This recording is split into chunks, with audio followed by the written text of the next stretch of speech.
पुण्यामध्ये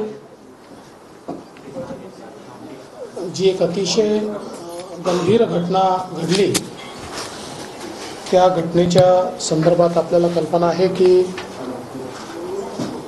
एका विधी संघर्षित मुलाने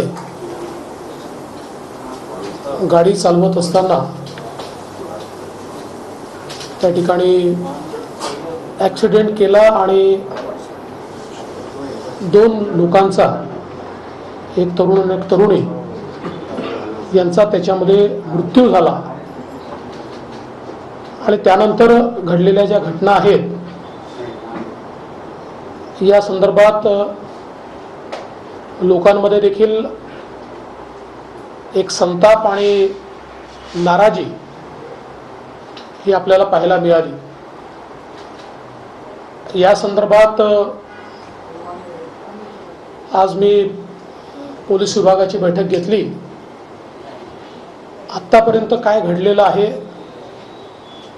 पुढची ॲक्शन काय आहे आणि त्यासोबत अशा घटना घटू नये म्हणून प्रिव्हेंटिव्ह काय करता येईल, अशा सर्वच बाबतीत चर्चा झाली।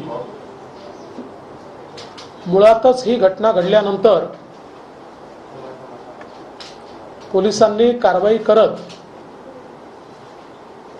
जो काही ॲप्लिकेशन रिमांडचा ज्युव्हेनाइल जस्टिस बोर्डकडे सबमिट केला होता, एकतर त्याच्यामध्ये अतिशय स्पष्टपणे 304 IPCचा कलम हा मेन्शन केलेला आहे आणि स्पष्टपणे हे लिहिलेलं आहे की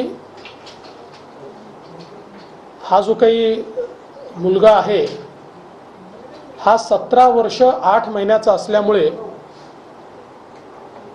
निर्भया कांडानंतर जे काही अमेंडमेंट झालं आणि 16 वर्षाच्या वरचे जी मुलं असतील त्यांना हिनियस क्राईममध्ये ॲडल्ट म्हणून ट्रीट केलं जाऊ शकतं। या संदर्भात